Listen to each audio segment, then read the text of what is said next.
beaucoup. Merci, c'est un énorme plaisir d'être avec vous, même si j'aurais bien aimé être avec vous physiquement et j'espère, Inch'Allah, l'année prochaine.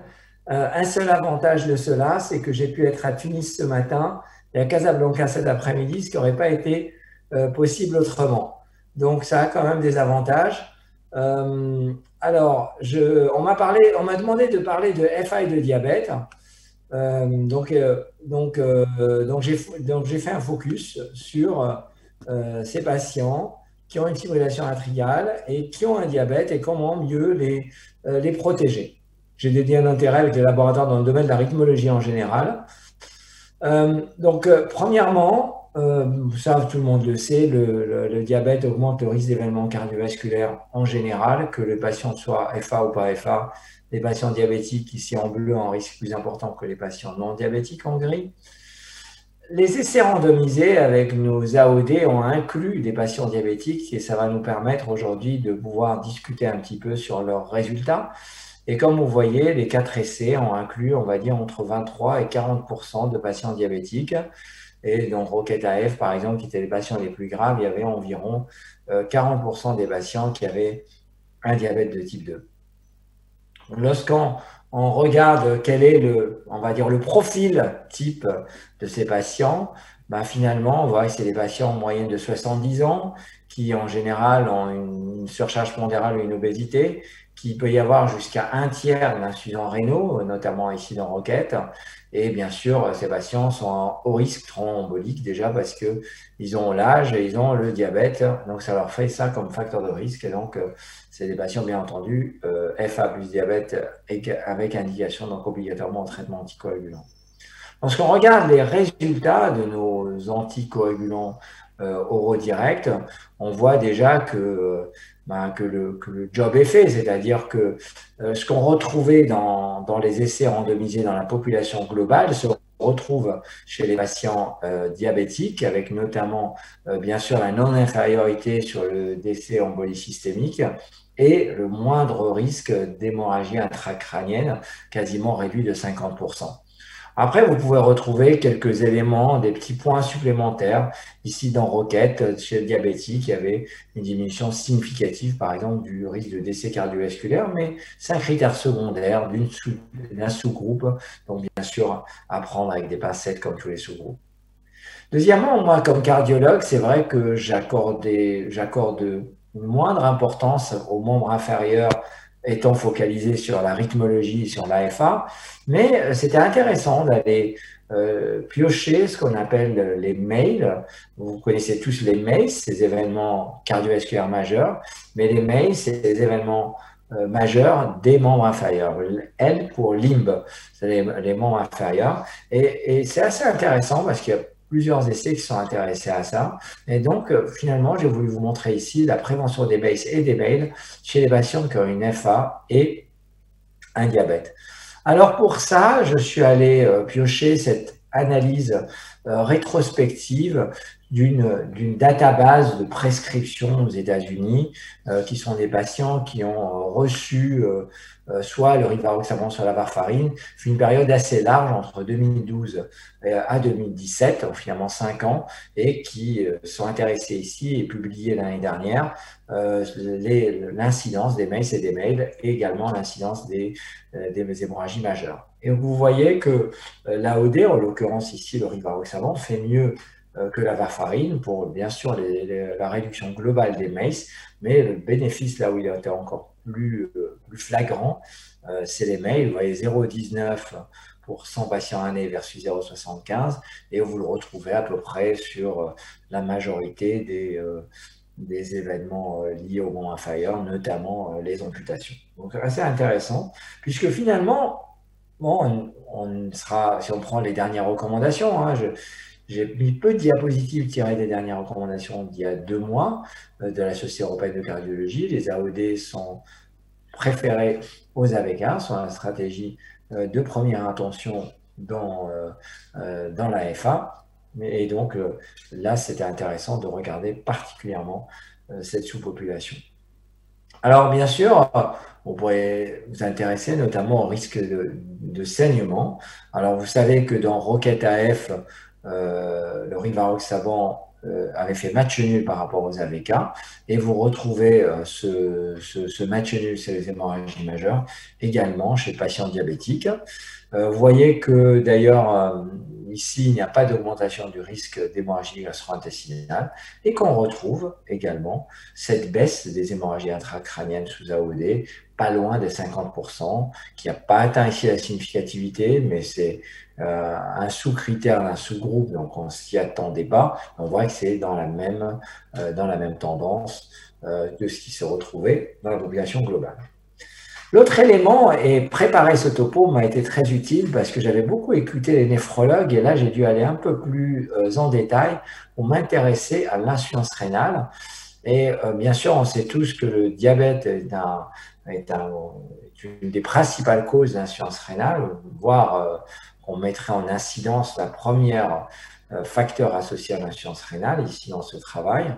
Et puis, on sait que l'ensemble de ces pathologies, que ce soit la FA, diabète et l'insuffisance rénale, se retrouvent associées de manière assez intriquée. Je vous l'avais mis au début, quasiment 40% de mes patients en FA sont diabétiques, que le diabète, comme l'AVC, comme la FA est un facteur de risque d'AVC, que le diabète, comme la FA, est un facteur de risque de mortalité. J'ai aussi que 2/3 de mes patients en FA développent une insuffisance rénale et que cette insuffisance rénale augmente le risque de FA et que la FA est associée au risque d'insuffisance rénale. Et puis, diabète et insuffisance rénale, vous le connaissez beaucoup mieux que moi, c'est avec les complications microvasculaires. Et puis, finalement, l'insuffisance rénale qui complique environ, on va dire, 1/3 des patients diabétiques. Et puis, finalement, là, c'est intéressant, c'est un papier relativement ancien, Circulation 2013. On voit que les patients qui ont une insuffisance rénale modérée ont un risque d'AVC à 3 mois, similaire à un patient qui a tout simplement un antécédent d'AVC. Vous voyez les deux courbes du milieu, la bleu ciel et la gris foncé. C'est respectivement le patient avec AVC sans insuffisance rénale et le patient insuffisance rénale sans AVC ont finalement un risque assez similaire à 3 ans. Bien sûr, le plus grave, celui qui a les deux, et le moins grave, celui qui a aucun des deux. L'idéal, c'est de ne pas être malade, bien entendu. On sait aussi, bien sûr, que ce soit le diabète ou l'insuffisance rénale, et encore plus leur combinaison, sont associés à un risque cardiovasculaire accru, que ce soit un infarctus du myocarde ou de mortalité totale. Alors, là, j'ai pris ce cas, et des fois, c'est pas simple de prendre une décision. Par exemple, un patient de 73 ans qui est connu pour ayant de la FA, qui est sous warfarine, et chez qui on a récemment diagnostiqué un diabète de type 2, qui a une hémoglobine glycée à 7,4%, qui est sous metformine.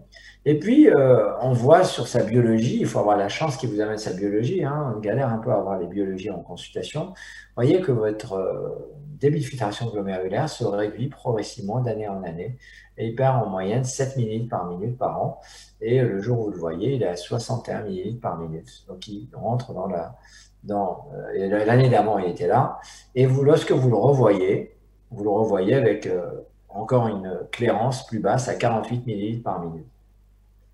Alors, bien entendu, la question que je vous pose, c'est quel est le meilleur anticoagulant chez lui? Est-ce que c'est un AOD ou est-ce que c'est un AVK? Alors, si, bien sûr, vous pourriez me dire que vous allez, et je pense que vous auriez raison, c'est de regarder les TTR de votre patient sous AVK. Les dernières recommandations nous précisent finalement maintenant un TTR individuel, hein, parce que dans les études, c'est des TTR collectifs. Donc là, un TTR individuel à moins de 70% indiquerait en classe 1 le changement pour un AOD. C'est-à-dire que s'il avait moins de 70% de ses INR dans la cible, ce qui est quasiment la grande majorité des patients, puisque même dans l'étude RELY, où ils avaient regardé les TTR par pays, il y avait peu de pays qui avaient des TTR à plus de 70%, c'était essentiellement des pays d'Europe du Nord, et par exemple la France se situait avec des TTR autour de 60%. Rien qu'hier, j'ai vu un patient avec des INR, mais qui faisait vraiment le yo-yo, qui passait de 1,5, augmentation de la dose, et qui passait finalement à plus de 4. Et je l'ai switché, bien entendu, par un AOD, parce que voilà, c'était le mieux qu'on puisse lui conseiller. J'étais un petit peu gêné précédemment de dire mon patient qui a une qui a une insuffisance rénale, peut-être que mon médicament est éliminé par le rein et peut-être je risque de le surdoser. Mais en fait, les analyses en sous-groupe des différents essais ont démontré que finalement, ces patients insurénaux ont un risque ont même un risque supérieur à celui de la population en général de ceux qui ont été inclus dans les essais et bénéficient particulièrement du traitement par anticoagulant au rein direct. Là où j'ai trouvé intéressant, c'est qu'en regardant un petit peu, bien sûr, on sait que plus le chat de vasque augmente, plus on est à haut risque et plus notre fonction rénale se dégrade. Donc il y a un lien entre notre niveau de risque cardiovasculaire et notre dégradation de fonction rénale. Et puis ce qui est intéressant, c'est finalement l'effet des AVK sur la fonction rénale. Et là, j'avais beaucoup écouté les néphrologues, mais le fait de préparer cette présentation m'a fixé bien les idées. D'abord, premièrement, c'est finalement les patients qui sont exposés aux AVK ont un déclin plus important de leur fonction rénale. Et pour cela, il y a eu plusieurs hypothèses, et notamment que les calcifications artérielles, et donc au niveau du rein, étaient plus importantes. Et donc, notamment, des hypothèses physiopathologiques seraient que finalement la vitamine K interviendrait dans l'inhibition des calcifications vasculaires, et le fait qu'on donne des AVK, finalement, on augmente le risque de calcification vasculaire. Autre élément de l'exprimer, ce serait d'exprimer ainsi, c'est-à-dire que finalement, les AVK, finalement, n'ayant pas eu cet effet, les AVK ont cet effet de prolifération, de migration qui font que ça donne une calcification vasculaire. Les AOD, eux, vont avoir l'effet inverse puisqu'ils n'interviennent pas sur la vitamine K et pourraient avoir ce rôle protecteur. Et puis, il y a aussi les surdosages en AVK pourraient également accélérer finalement le développement d'une insuffisance, de la progression de l'insuffisance rénale chronique, mais également la survenue d'événements d'insuffisance rénale aiguë ou de dégradation aiguë de la fonction rénale. Alors, nos patients insuffisants rénaux, est-ce qu'ils ont été inclus dans ces essais? Oui. La clairance, la plupart des patients avaient une clairance en Cockcroft supérieure à 30, sachant qu'il était possible d'inclure des patients avec des clairances inférieures dans certains essais, notamment l'essai Rocket. Vous voyez que le pourcentage de patients qui ont une insuffisance rénale modérée, une clairance à moins de 50, c'est environ 20% des patients. Que l'ajustement de dose n'était pas fait de la même manière d'un essai à un autre, ça vous le savez bien maintenant, que concernant le rivaroxaban dans l'étude Rocket et même dans la prescription, l'ajustement du dosage de 20 mg à 15 mg se fait sur la clairance en Cockcroft inférieure à 50, alors que dans les autres essais, ce n'était pas ce critère-là, et que ça incluait plusieurs critères qui pouvaient inclure notamment l'âge, le poids, la créatinine en chiffre absolu, ou voire d'autres, éventuellement association de médicaments, etc. Ça va être un élément important, ce qui fait que finalement, les patients insuffisants rénaux dans Rocket recevaient le faible dosage, alors que les patients insuffisants rénaux dans d'autres essais ne recevaient pas obligatoirement le faible dosage. Par exemple, dans Aristotle, il y avait, il me semble, que 2,5% des patients qui recevaient le faible dosage, ce qui n'est pas du tout la pratique, et ce qui pose également des problèmes, c'est que dans la pratique, beaucoup de patients reçoivent le faible dosage sans obligatoirement avoir une indication, et ce sera probablement une de mes dernières slides à la fin, de vous montrer les effets d'une utilisation inappropriée des faibles dosages. Alors, bien sûr, maintenant qu'on a ces données de ces essais, on peut regarder ces sous-groupes et on voit par exemple dans l'essai Rocket que chez les patients ayant une FA et une insuffisance rénale, sur le critère primaire AVC embolie systémique, on voit que c'est toujours du bon, dans le bon sens de la barrière, qu'il n'y a pas, que c'est, on va dire, que le rivaroxaban fait au moins aussi bien que l'AVK. Et concernant les hémorragies, les AVC hémorragiques, il fait mieux significativement que les AVK. Et ça, c'est quelque chose qu'on retrouve globalement avec l'ensemble des AVD. Donc, on retrouve chez le patient FA et insuffisant rénal, notamment ce bénéfice de moindre saignement qui est important, notamment le saignement des organes critiques. Et puis, quel est le maintien? Ça, c'est intéressant. Comment se maintient la fonction rénale chez les patients? Alors ici, c'est les données vie réelle. Alors toujours, bien sûr, les données de vie réelle, c'est les données tirées des registres de prescription, à prendre avec des pincettes, bien entendu, Mais c'est toujours intéressant de regarder que deviennent les patients. Et vous voyez que, en tout cas, la tendance, vous voyez que ce soit quelle que soit l'AOD, se fait du bon côté, dans le sens que l'AOD, globalement, c'est mieux que l'AVK. Mais quand vous regardez finalement le pourcentage qui ont une dégradation significative de la fonction rénale, ou le pourcentage de patients qui vont développer une insuffisance rénale, vous voyez que alors, ce n'est pas significatif pour l'apixaban, mais pour le rivaroxaban, par exemple, vous voyez que c'est significatif. Ou pour le dabigatran, qui est également très éliminé par le rein, vous voyez que les atteintes aiguës rénales, vous voyez, sont également diminuées de manière significative. Ce qui fait que dans cette update des guidelines américaines, c'est bien notifié que, par exemple, chez les patients en FA, les AOD, et puis en particulier, il a été cité ici le dabigatran et le rivaroxaban, pourraient être associés à moins d'effets secondaires rénaux par rapport à la varfarine. C'est pour ça que lorsque vous inviterez un de mes collègues néphrologues parler de ça, bah souvent cette partie-là sera probablement plus détaillée que ce que je vous ai fait aujourd'hui en essayant de vous mettre la photographie globale. Là, Reloaded, ça avait été présenté il y a 1 an et c'était intéressé sur alors là aussi, un peu un registre rétrospectif de prescription en Allemagne aux patients ayant une FA et soit une insuffisance rénale, soit un diabète et qui recevaient soit un AOD, soit un AVK et regarder les principaux événements cardiovasculaires. Donc, lorsqu'on s'intéresse à la population FA et diabète, on voit que finalement le développement d'une insuffisance rénale est moindre avec le rivaroxaban par rapport à l'AVK et se retrouver également avec l'apixaban par rapport aux AVK. Avec bien sûr les pincettes de ce genre d'essais qui ne sont pas des essais randomisés. Les choses qu'on regardait les patients insuffisants rénaux, FA et insuffisance rénale, on retrouve cette même photographie quasiment, avec moins de développement d'insuffisance rénale terminale avec les 2 AOD, et puis une tendance à avoir également moins d'insuffisance rénale aiguë, développement d'insuffisance rénale aiguë avec l'AOD.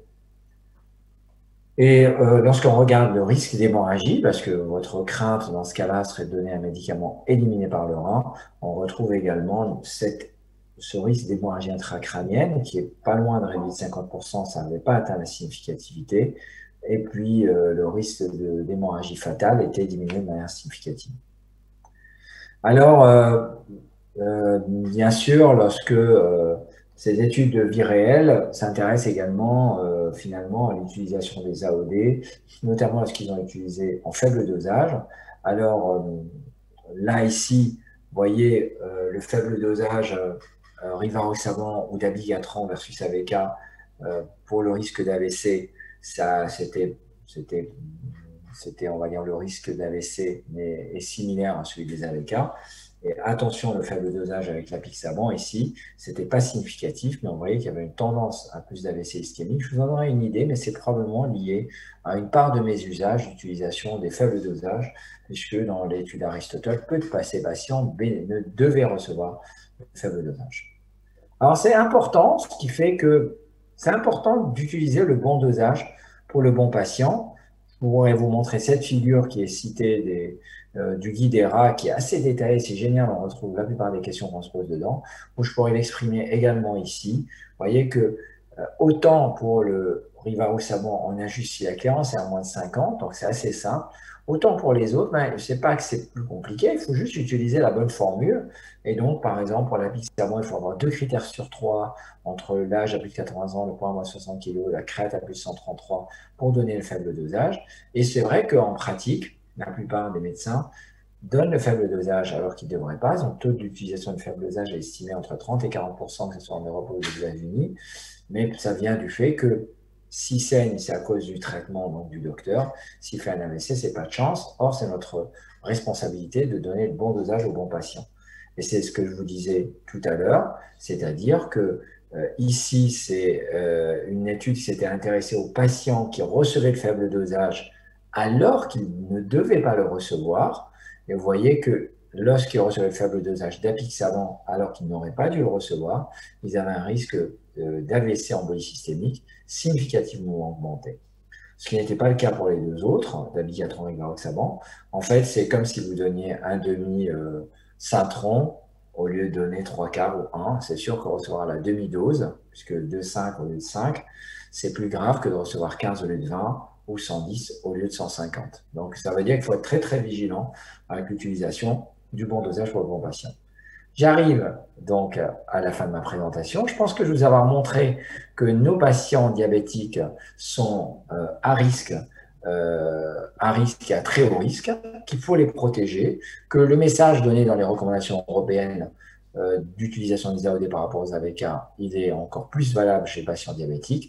On a parlé du rein et là maintenant on a compris les effets délétères des AVK sur les reins, avec quelques données également de vie réelle très rassurantes avec les AOD. Et j'espère vous avoir convaincu. Merci encore. Merci beaucoup, Walid, pour cet exposé très clair sur la FA et le diabétique. La première question que je voulais te poser, moi, c'est concernant la safety du rivaroxaban. Qu'est-ce que tu réponds aux gens qui disent que c'est un peu moins safe concernant les accidents hémorragiques par rapport aux autres molécules? Pas par rapport aux AVK, mais par rapport aux autres molécules, aux autres NOAC. D'abord, je répondrai que ce n'est pas mon impression de clinicien. Dans la pratique, lorsque je vois les patients, je ne trouve pas qu'il y a plus de saignement de l'un par rapport aux autres.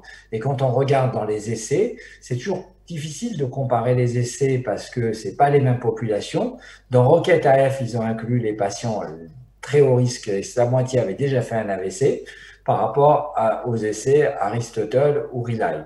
Mais malgré cela, on voit que globalement, on a les hémorragies, il y en a, quand on prend la méta-analyse, il y a moins d'hémorragies majeures avec les AOD qu'avec les AVK. Le seul bémol, c'est les hémorragies gastro-intestinales qui sont diminuées dans Aristotle et qui sont augmentées avec les autres AOD. Mais ma réponse également, c'est lorsque je prends des données de vie réelle comme celle de Xanthus avec le rivaroxaban, je vois que dans Xanthus, j'ai un taux d'événement, j'ai un Schatzvask de la population similaire à celui d'Aristotle et j'ai un taux d'événement finalement assez similaire à celui d'Aristotle pour l'apixaban. Comme si finalement, bien sûr, il ne faut pas comparer des essais qui n'ont pas inclus les mêmes populations et peut-être que probablement il y a une bonne partie d'effets de classe. C'est-à-dire que lorsqu'on se retrouve avec des populations similaires, on a des résultats assez similaires. Et ma deuxième réponse, c'est qu'avec le rivaroxaban, j'ai toutes les populations qui ont été étudiées, les coronariens, les associations anti-régrégants, les artéritiques. J'ai des données assez larges de différentes sous-populations. Merci beaucoup. Alors, il y a plusieurs questions. Je te demanderai, s'il te plaît, de répondre brièvement. Alors, anticoagulant et hémodialyse, que choisir? Est-ce que c'est AVK ou NOAC? Et à quelle heure tu préférais donner la prise par rapport à la séance de dialyse? Je n'ai aucune expérience de la dialyse et je ne suis pas allé sur ce sujet. J'ai vu qu'il y avait des données, mais je ne suis pas du tout à l'aise, donc je ne répondrai pas. Et donc, je ne sais pas si je n'en ai aucun dans ma pratique qui en reçoit. Et donc, je n'ai pas de conseils particuliers par rapport aux horaires. Je suis vraiment désolé de ne pas répondre clairement à ta question. Non, mais je crois que tu as répondu un petit peu dans ton topo. Déjà, la comparaison entre AVK et NOAC. Donc, tu as donné un petit bout de réponse en disant qu'avec les AVK, il y aura peut-être un peu plus de calcification, il y aura un petit peu plus de complications en termes d'aggravation de la fonction rénale. Deuxième question, AOD, hémorragie digestive, lequel choisir pour toi? J'ai tendance à mettre plutôt l'apixaban parce que j'ai quand même dans Aristotle moins d'événements gastro-intestinaux, moins d'hémorragie gastro-intestinale par rapport à l'AVK. Il n'y a pas d'essai en comparant un AOD par rapport à un autre, que dans Rocket ou dans Relay, j'avais une augmentation des hémorragies gastro-intestinales. Ce n'est pas mon critère principal, bien sûr, de choix de l'AOD. En période de Covid et avec le risque d'insuffisance rénale, ton attitude, si un patient est sous NACO et en même temps, il chope la Covid-19. Alors, si les Sunako ils chopent le Covid, ils chopent l'infection à SARS-CoV-2, tout dépend de son degré de gravité. S'il n'y a pas d'indication à recevoir une anticoagulation préventive, on sait qu'il y a le risque de thrombose veineuse qui est important. Donc, imaginons qu'il est ambulatoire à bas risque et que c'est un patient qui n'aurait pas été anticoagulé. Donc, je n'aurais pas changé son traitement anticoagulant. Si c'est un patient qui rentre dans les critères, parce qu'il y a des critères de gravité, l'hospitaliser, une pneumopathie, et qu'il faut l'anticoaguler pour réduire le risque de thrombose veineuse, je serais assez classique et je donnerais une héparine de bois moléculaire, sachant que le niveau de preuve n'est pas majeur, mais c'est ce qui est au moins mis dans le guide GIHP ou même dans les recours européennes, sachant qu'on n'a pas les données avec les AOD dans cette sous-population-là. Écoute, je te remercie beaucoup, Walid, pour ta conférence très intéressante. Et on espère te revoir très prochainement, mais à ce moment-là en présentiel. Tu sais que tu es très cher pour la communauté cardiologique marocaine. On te dit à très bientôt. Et encore une fois, je remercie les laboratoires Bayer pour leur implication perpétuelle. Et on continue avec l'AMCAR. Et voilà, je cède la parole à mon ami docteur Leila Saher pour continuer la suite de la session.